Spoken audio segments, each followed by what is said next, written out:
So hello, we thought we would do a quick video today showing you using the chicken cooker dish.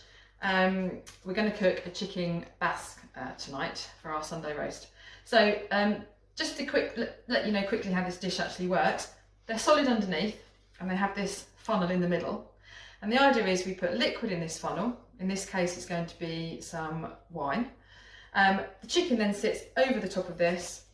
All your vegetables and other ingredients go into the bowl underneath and it just goes in the oven. The reason it works is so effective at cooking a chicken is the liquid in here will boil and steam and keep the chicken really moist, and you'll achieve a lovely crispy skin on the outside because it's sitting upright and roasting the whole way around.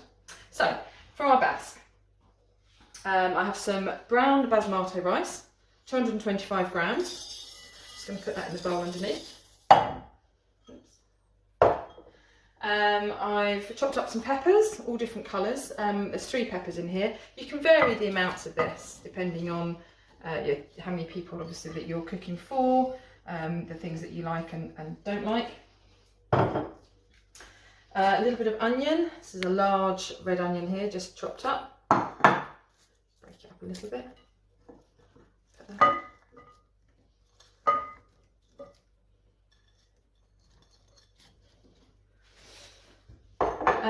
We have some sun-dried tomatoes. In the summer, when I cook this in the summer, we grow a lot of tomatoes ourselves at home, so we have an abundance of ripe tomatoes. So I quite often oven roast them, just to roast them quite slowly in the oven. So I'll quite often use some of those as well as some of the sun-dried tomatoes. Here we have 150 grams of salami, just cut into slices.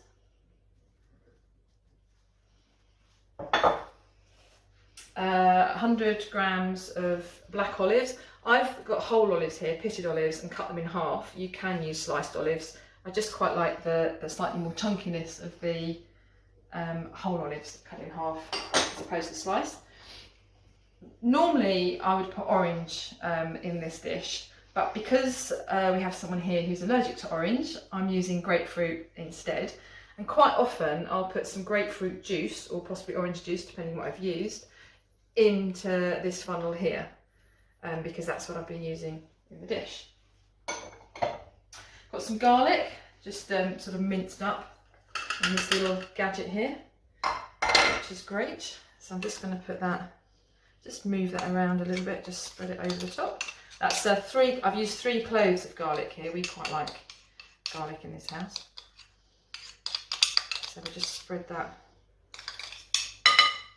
around.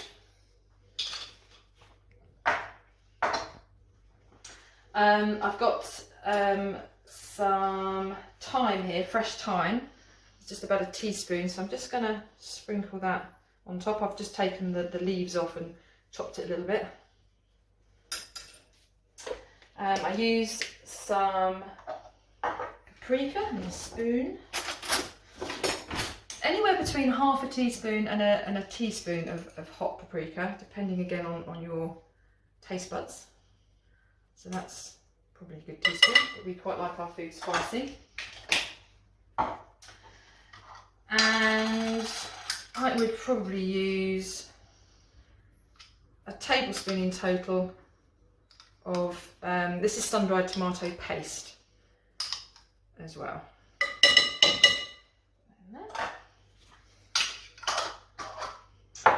Then we have 150 ml of dry white wine.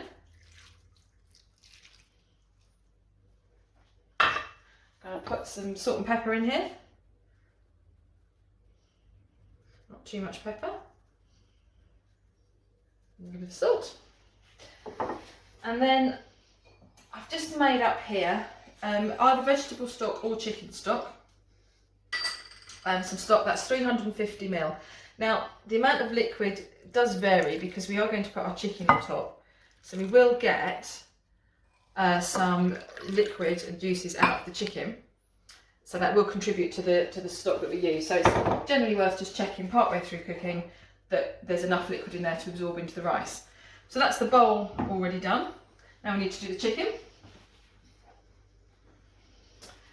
So this is a 1.8 kilo chicken.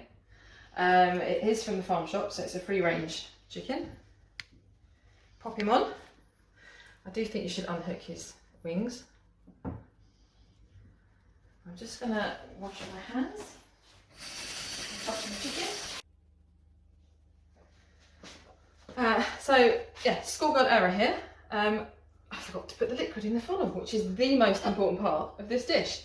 So going into the funnel before the chicken goes on, in this case we're using some white wine. You don't want to fill it all the way to the top, but about 2/3 full, which is about that much, is about right. Just because we don't want the liquid to bubble up and come over the top of the dish into the bowl. So now we're going to put the chicken on for the second time. Sit him over the funnel. Now there's no need to put anything on the chicken at all. You can just put the chicken in the oven like that. But we quite like to put a bit of a marinade on it. So in this instance, I'm going to use the ingredients that I've already used in the bowl. So in here, I have some sun-dried tomato paste, some olive oil, and some hot paprika. And I'm just going to put that over the chicken. And to be honest, the best way really is just to rub it on with your hand. You just cover the whole chicken with the paste under his arms, leg meat, the wings.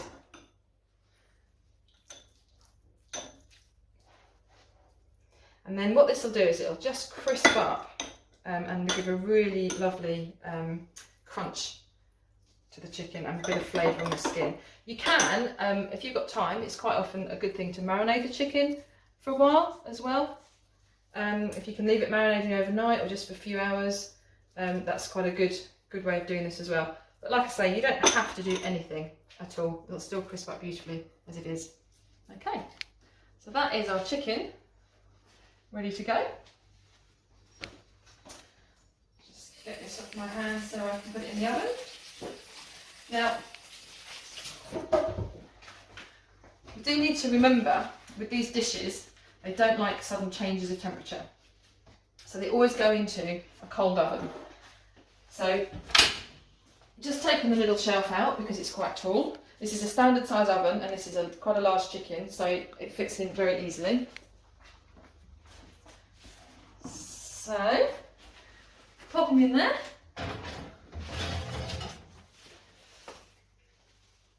And then we're going to turn the temperature to 180 degrees. And then wait. That will probably take about an hour. So we now have an hour where we don't really have to give it a lot of attention. I'll probably just check partway through cooking, I might just stir it and just check that there's enough liquid in there for the rice to absorb, but that should be absolutely fine. So we'll be back in an hour to see what it looks like. So the chicken has been in the oven for about an hour and 5 minutes now. That's given me time to have a glass of wine, or maybe two. Feed the animals, including this one, who is guarding this oven with his life because he knows there's a chicken about to come out. So we'll get the chicken out of the oven now. Also, it's given me time to tidy up the kitchen, so everything's ready and done and washed up and put away.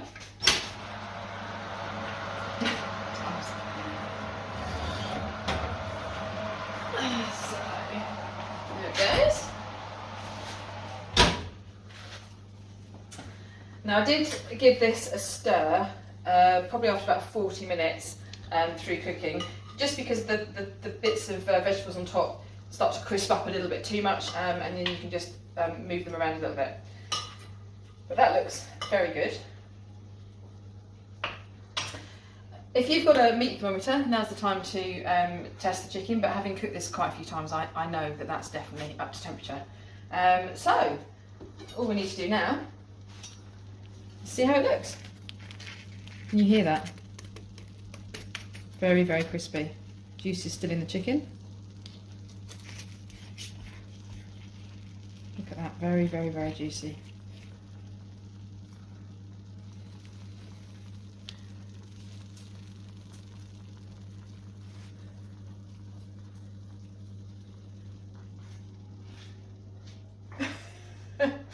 And there you go.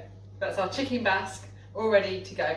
I quite like serving it on the dish like this. The dish stays hot for a good 30 minutes or so, and it's just a really good fun way of putting this on the table when you've got friends around or just a family.